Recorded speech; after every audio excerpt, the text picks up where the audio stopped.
thank Brian. you. Once again, and we love you, Brian. Oh, I love you too, Mr. President.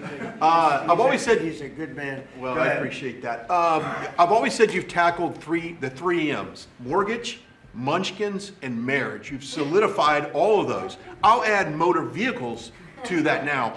My question, I got one about consumer confidence. We just came off on the record high Black Friday, up 9.1%. Record high, highest ever, biggest amount ever purchased in one day. Yep. Which I think counters this narrative of affordability, because apparently the Americans are spending money. So I want to see, how do you view that for a consumer confidence being so high going into Christmas and going into next year? And I do have one for the auto group after you. Yeah, after I just think that we have tremendous confidence in the country. You know, one of the things in terms of confidence, if you go back a year and a half, you know, it's amazing, we're like into 10 months already, but you go back a little bit before the election, because after November 5th, it started changing rapidly, even though we weren't running it until January 20th.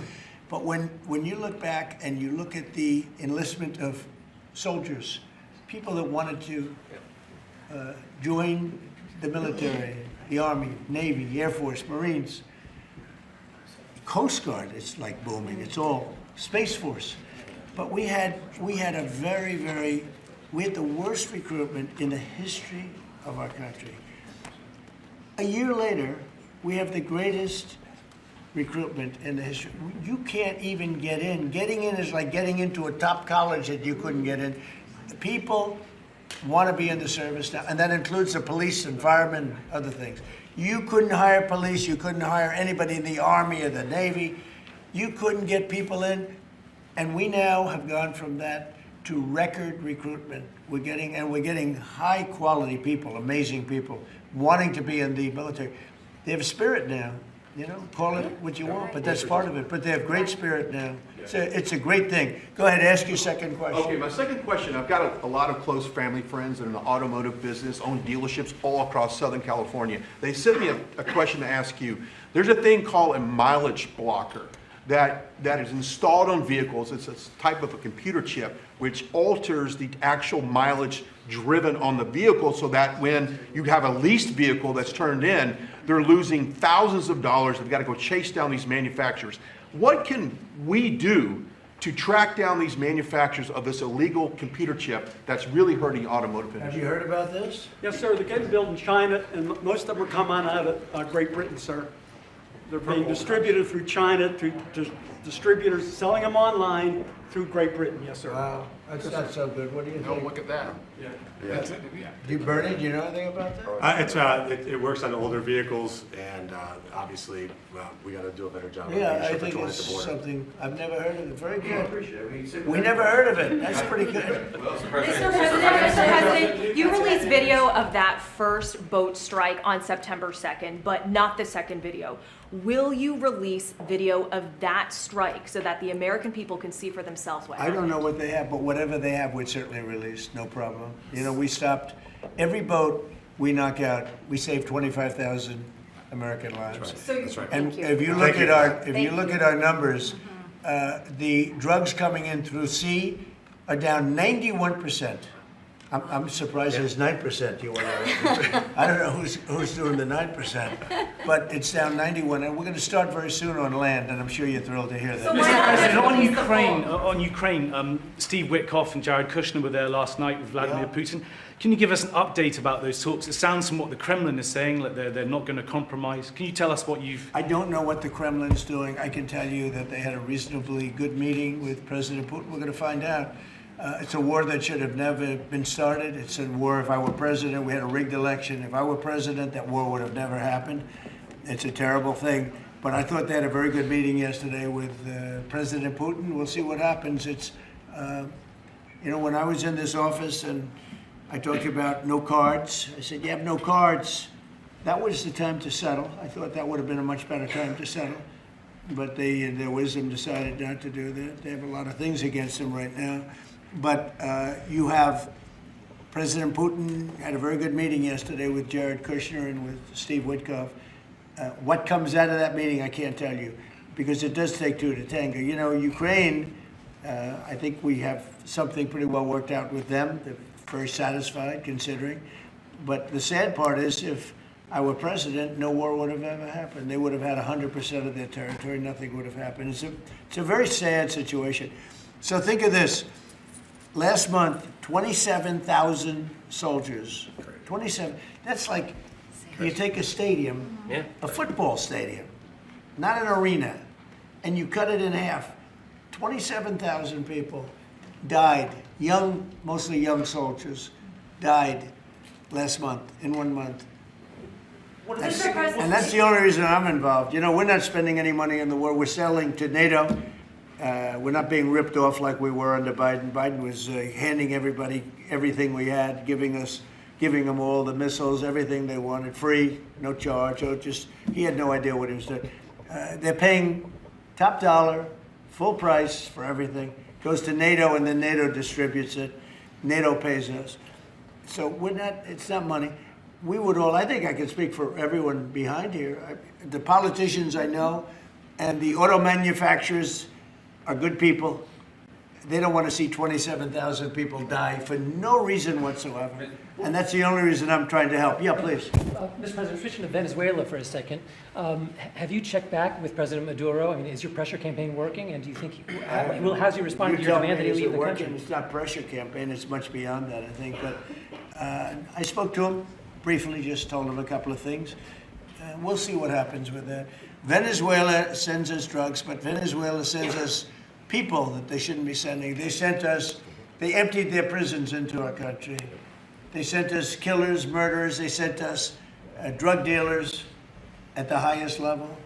They sent us gang members. They sent us people from their mental institutions. They emptied their mental institutions into our country.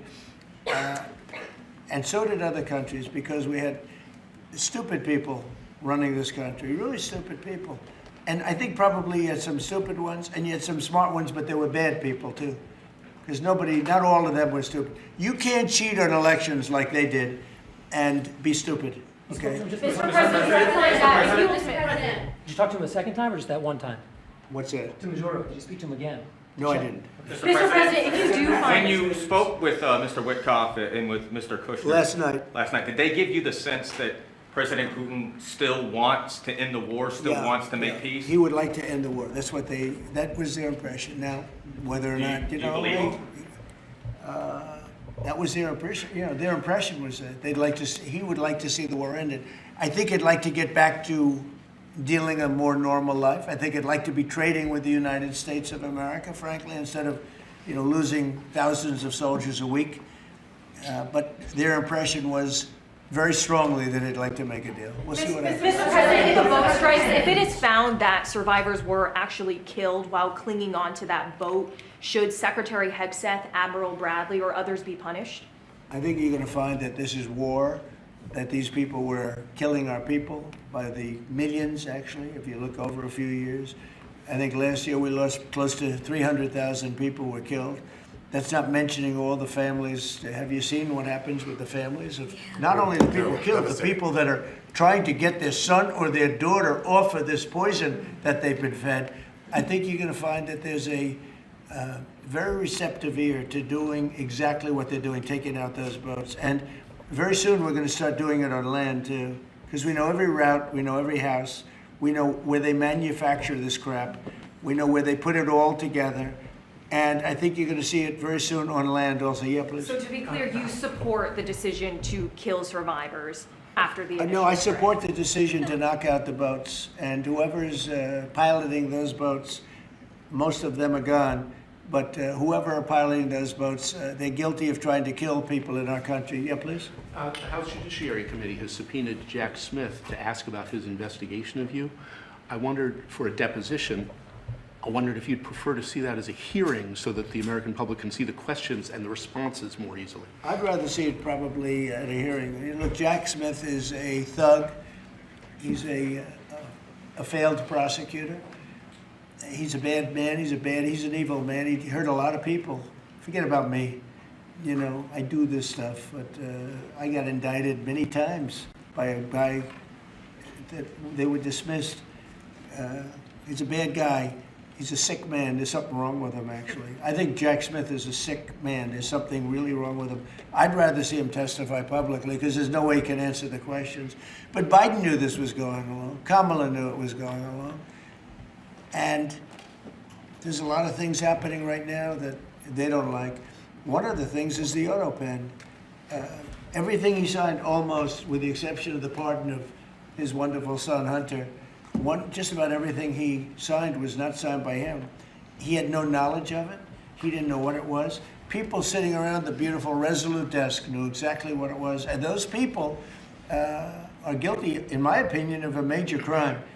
Everything that was signed by that auto pen, the man operating the auto pen, and I'm sure there are more than one because I think some of the people can operate it themselves, some of the high-level people operate it themselves. They would just go in and sign his name with an auto pen onto very important documents, not only pardons, but policy, maybe CAFE standards, okay, as an example. Who signed CAFE? If you ask Biden, what's a CAFE standard, he would have absolutely no idea. He'd say, where is the CAFE located? The guy didn't know anything. Look, that just shows you what a rigged election can be, but you understand what I'm saying. Thank you. You've had conversations with... I did, with Jensen. Right, so... Smart man. In your conversations with him, have you kind of given a sense of where you are with export controls and the types of chips that NVIDIA can give to China? Sure, he knows very well. He's done an amazing job. NVIDIA, very good. Yeah. Mr. President, when do you expect for phase 2 of the Gaza peace plan to be implemented? And Well, it's going along well. You know, they had a problem today, I understand, with a bomb that went off and hurt some people pretty badly, probably killed some people. They're telling me it just happened. But it's going on very... We have peace in the Middle East. People don't realize it. We have tremendous support. 59 countries. There's tremendous support. But phase 2 is moving along. Yeah, it's going to happen pretty soon. Mr. President, did you speak with House Republican leadership about your decision to pardon Congressman Henry Cuellar? And are you concerned that you made a vulnerable Democrat perhaps less vulnerable with that decision? It didn't matter. He's a respected person. He was treated very badly because he said that people should not be allowed to pour into our country. And he was right. He didn't like open borders. He was on the border. You know, he represents a very respected man. He represents the people on the border. And he saw what was happening. And as soon as he made that statement, I then said, I'll bet he gets indicted. And that's what happened. You know, I put out my truth from that. Well, I did a truth. Wonderful truth. We love truth. But what happened is he got indicted for speaking the truth. And his wife got indicted, Imelda. And that's sort of a first. Usually they leave the wives alone, right? Don't they, Congressman? Yeah. Typically they indict somebody, put him in jail for the rest of his life, but the wife can just sit home and cry, or she'll find a new man. You know? A lot of times they find a new man, it makes them much happier. In fact, a lot of times they like that man better than the one that's in jail. Mr. President, thank you. The mayor of Minneapolis, Jacob Frey, is saying that he's actually proud to have the largest Somali community in the country, and his police chief Well, then he's a fool. Well, his police chief is also I saying wouldn't be proud to have the largest Somalian. Look at their nation. Look how bad their nation is. It's not even a nation. It's just people walking around killing each other. Look, these Somalians have taken billions of dollars out of our country. They've taken billions and billions of dollars. They have a representative, Ilhan Omar, who they say married her brother. It's a fraud. She tries to deny it now, but you can't really deny it because, you know, it just happened. She shouldn't be allowed to be a congresswoman, and I'm sure people are looking at that. And she should be thrown the hell out of our country. And most of those people, they have destroyed Minnesota, okay? Minnesota, you have an incompetent governor. You have a crooked governor. He's crooked as hell, but he's incompetent. Walz he should be ashamed. That beautiful land, that beautiful state, it's a hellhole right now. And the Somalians should be out of here. They've destroyed our country. And all they do is complain, complain, complain. You have her. She's always talking about the Constitution provides me with... go back to your own country and figure out your Constitution. All she does is complain about this country. Without this country, she would not be in very good shape. She probably wouldn't be alive right now. So Somalia is considered by many to be the worst country on earth. I don't know. I haven't been there. I won't be there anytime soon, I hope. But what Somalia, what the Somalian people have done to Minnesota is not even believable. It's not even believable. And a lot of it starts with the governor. A lot of it starts with Barack Hussein Obama, because that's when people started coming in. And you have to have people come in that are going to love our country, cherish our country. They want to kiss our country goodnight. They talk about our country. We want them to pray for our country. This is not the people living in Minnesota. And she's a disaster. She should not be, and her friends shouldn't be allowed. Frankly, they shouldn't even be allowed to be congresspeople, okay? They shouldn't even be allowed to be congresspeople, because they don't represent the interests of our country. Anybody else? Mr. President, the automakers spent billions on meeting the Biden EV rules. Should they be able to recoup that somehow, given the change? And there's a question about the doing it. No. I'm not letting them recoup. They're going to do just fine. You know how they recoup? From this point forward, they'll do very well. Can you also talk about the USMCA and what you're thinking about renegotiating that with the automakers? Well, you know, that's just an ongoing thing. It expires in about a year, and we'll either let it expire or we'll maybe work out another deal with Mexico and Canada. But look, Mexico and Canada have taken advantage of the United States, like just about every other country, in all fairness. It's not them, I'm not blaming them. But every country, because we had stupid people running our country. We had a lot of stupid people running. That's why we have $38 trillion in debt. But the beautiful thing about the tariffs is we'll start paying off that debt. The money coming in, they're finding money in our country now that they never knew existed. The other day, $30 billion. Where did it come from? I said, why don't you check the tariff shelf? They said, sir, that tariff hasn't started yet. It doesn't start till January. I said, no, it started 2 months ago. They called back, sir, you're right, it was from tariffs.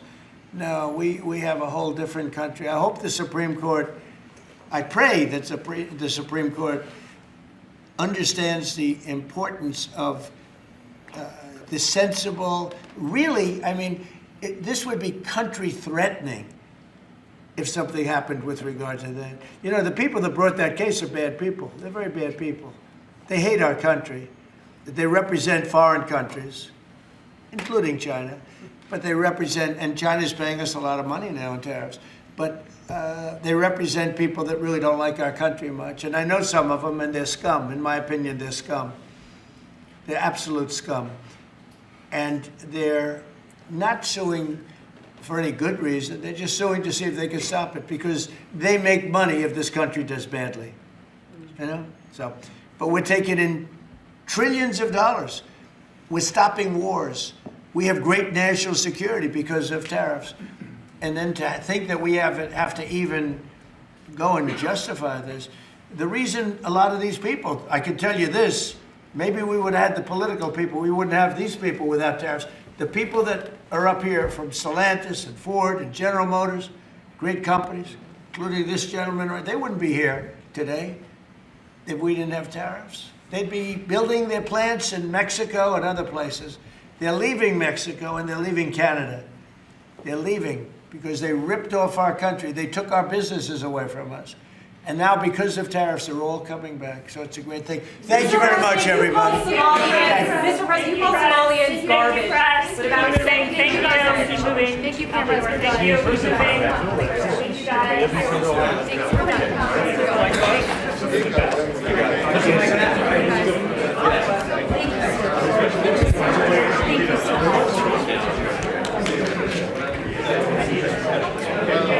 much.